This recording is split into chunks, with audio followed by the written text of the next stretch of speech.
नमस्कार, आदाब। पंचायत चुनाव की खबरों के साथ एक बार मैं फिर हाजिर हूँ। परवेज़ आलम आपके साथ। आप देख रहे हैं द संवाद। कल 3 नवंबर है और 3 नवंबर को अररिया ज़िला के कुर्साकांटा प्रखंड के 13 पंचायतों में पंचायत चुनाव होगा। सारी तैयारियां प्रशासन ने पूरी कर ली हैं। पोलिंग पार्टीज बूथों पे पहुंच चुके हैं और आज जो है पीसीसीपी दल जो है वो रवाना हो चुकी है बूथों के लिए।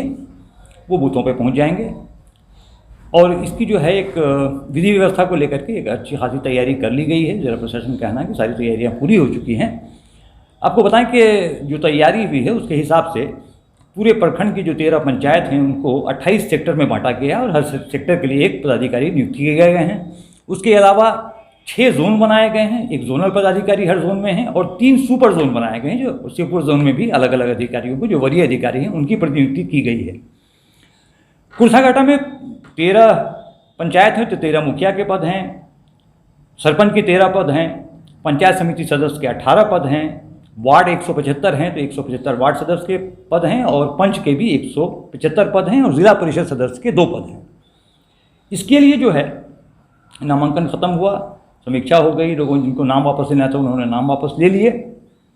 और अब जो स्थिति बनती है वो ये है कि 97 बिल्डिंग्स में, जो भवन हैं, उसमें कुल 185 बूथ बनाए गए हैं। 175 तो मूल मतदान केंद्र हैं, बाद और 10 जो हैं सहायक मतदान केंद्र हैं, तो 185 बूथ बनाए गए हैं जिन पे 1,05,131 मतदाता जो हैं वो अपने वोट डालेंगे, प्रतिशत जो भी रहे, लेकिन मतदाताओं की कुल संख्या यही है 1,05,137, जिसमें महिला मतदाता जो हैं वो 49,683 हैं, 49683, और जो मेल मतदाता हैं, पुरुष जो हैं वो 55,445 हैं, यानी 55,445, और थर्ड जेंडर के 3 मतदाता हैं।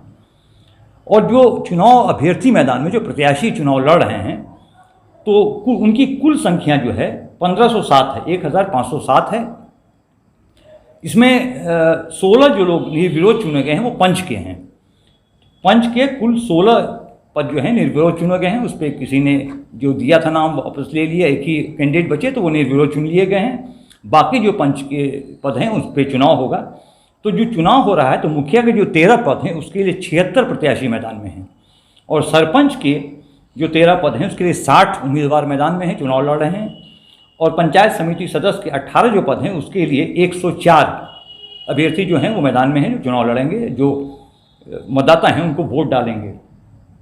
वार्ड सदस्य पद के लिए जो 175 पद हैं उसके लिए 833 कैंडिडेट्स मैदान में हैं और पंच के 416 प्रत्याशी जो हैं वो चुनावी मैदान में हैं, जिनके लिए कल वोट डाले जाएंगे और लोगों की किस्मत का फैसला होगा। और इस पंचायत की, इस प्रखंड की खास बात यह है कि पंचायत चुनाव अन्य प्रखंडों में ये हुआ कि जिस दिन मतदान हुआ उसके बाद एक दिन छोड़ के अगले दिन गिनती शुरू हो जाती थी, लेकिन यहाँ पे कुर्साकांटा प्रखंड में वैसा नहीं हो रहा है। कुर्साकांटा प्रखंड में 3 को वोटिंग होगी और 13 तारीख को गिनती होगी, यानी 10 दिन जो कैंडिडेट्स हैं उनकी बेचैनी बनी रहेगी कि उनका वोटर ने उनके साथ क्या किया है, कितने वोट दिए हैं, कौन जीता कौन हारा, इसको लेके कैंडिडेट्स की बेचैनी बनी रहेगी। और इस गैप का एक कारण ये है कि बीच में 2 महत्वपूर्ण पर्व हैं, दीपावली और छठ, जिसकी वजह से ये अवधि बढ़ाई गई है।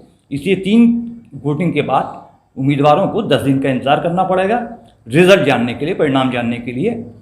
तो देखते हैं, अब ये देखना है कि कल कुर्साकांटा प्रखंड में जो चुनाव होता है उसमें सुरक्षा व्यवस्था के जो दावे किए जा रहे हैं वो किस हद तक दुरुस्त साबित होते हैं, किस हद तक शांतिपूर्ण चुनाव होता है और चुनाव का प्रतिशत क्या रहता है, और महिलाएं किस हद तक सामने आती हैं वोट डालने के लिए। तो आप देख रहे थे द संवाद। बहुत बहुत शुक्रिया।